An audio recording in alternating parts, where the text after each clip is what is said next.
Bismillah, alhamdulillah, wassalatu wassalamu ala rasulillah, amma ba'd. Kita akan berbicara sedikit tentang zuhud berdasarkan penjelasan dari para ulama ahlus sunnah wal jamaah. Kita mulai dari perkataan Syekhul Islam Ibnu Taimiyah. Ibnul Qayyim Al-Jauziyah rahimahullahu ta'ala, beliau berkata dalam kitab beliau, saya pernah mendengar Syekhul Islam Ibnu Taimiyah rahimahullahu ta'ala berkata, zuhud artinya meninggalkan apa-apa yang tidak bermanfaat untuk kepentingan akhirat.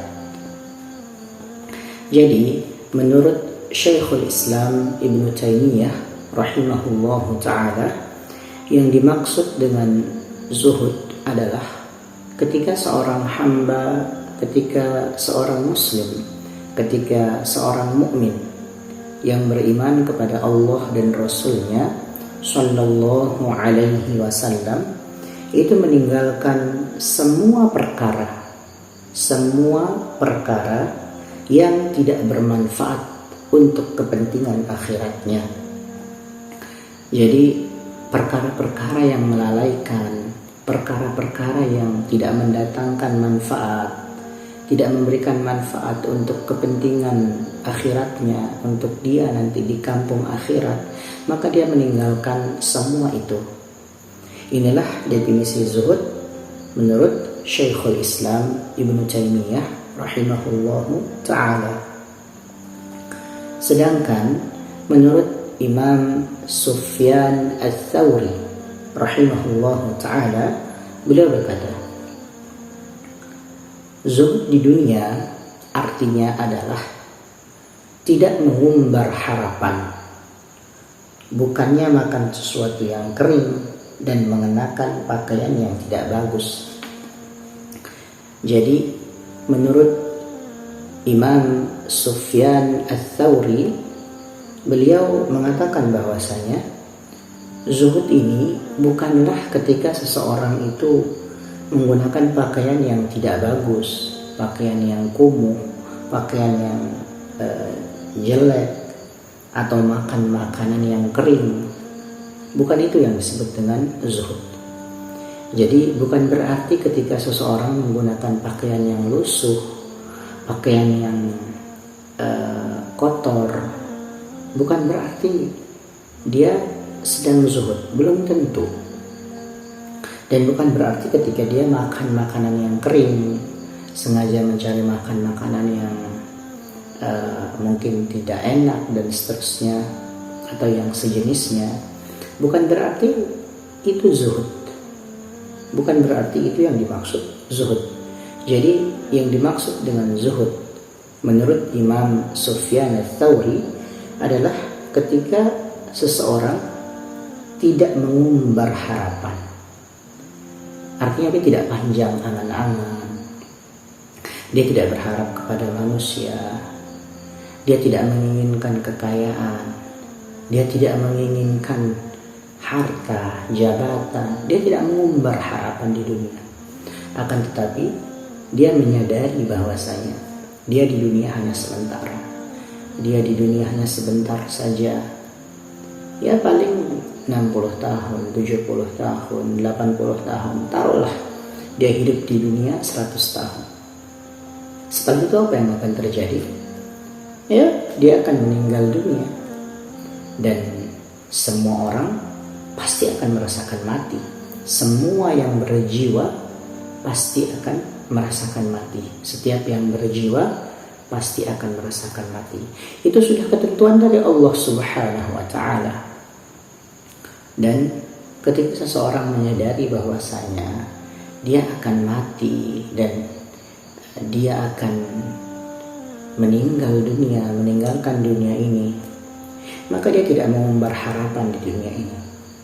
Dia tidak panjang angan-angan, dan justru dia melakukan perkara-perkara yang dapat menguntungkannya di kampung akhirat kelak.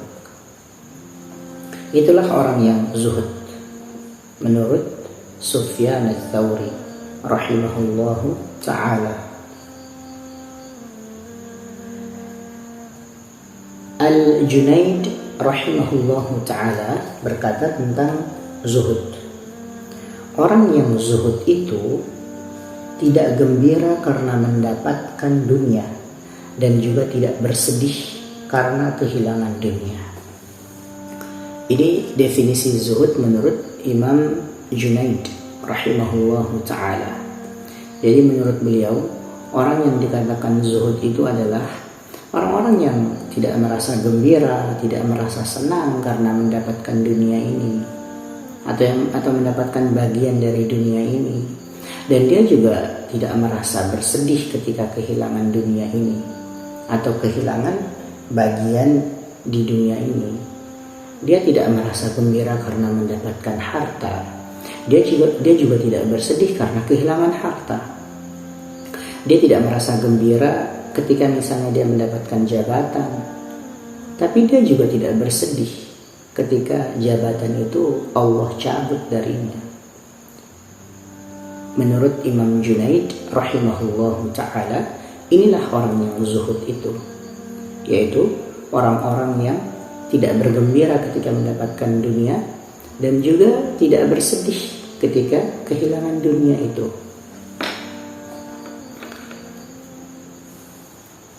Sedangkan menurut Imam Ahmad bin Hanbal rahimahullahu ta'ala, beliau mengatakan zuhud itu didasarkan kepada 3 perkara. Yang pertama, meninggalkan yang haram, dan ini adalah zuhudnya orang-orang awam. Jadi menurut Imam Ahmad, zuhud itu didasarkan pada 3 perkara. Yang pertama, meninggalkan yang haram, dan ini adalah zuhudnya orang-orang awam. Ini menurut Imam Ahmad bin Hanbal.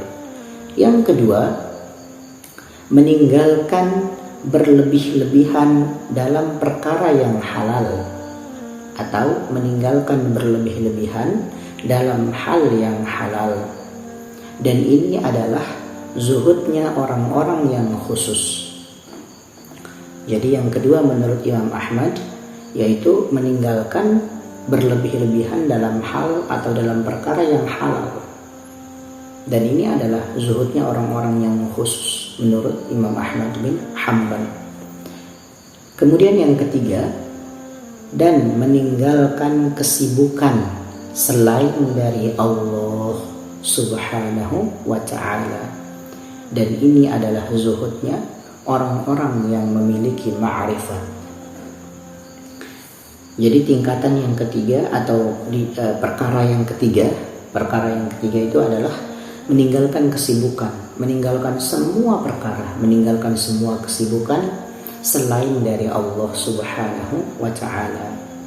Dan ini adalah zuhudnya orang-orang yang memiliki ma'rifat. Artinya adalah segala hal yang menyibukkannya, segala hal yang membuatnya sibuk dengan urusan-urusan di dunia ini, yang itu tidak ada kaitannya dengan ketaatan kepada Allah, maka dia meninggalkannya. Artinya dia meninggalkan kesibukan, meninggalkan semua kesibukan selain dari Allah, selain dari yang berkaitan dengan urusan ketaatan kepada Allah subhanahu wa ta'ala, menghambakan diri kepada Allah subhanahu wa ta'ala, beribadah kepada Allah subhanahu wa ta'ala, mencari wajah Allah subhanahu wa ta'ala, menginginkan rahmat Allah subhanahu wa ta'ala. Jadi ini yang ketiga.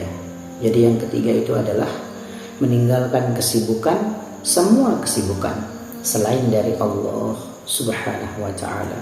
Artinya yang berkaitan dengan Allah subhanahu wa ta'ala. Jadi itu adalah zuhud berdasarkan penjelasan dari Imam Ahmad bin Hanbal rahimahullahu ta'ala.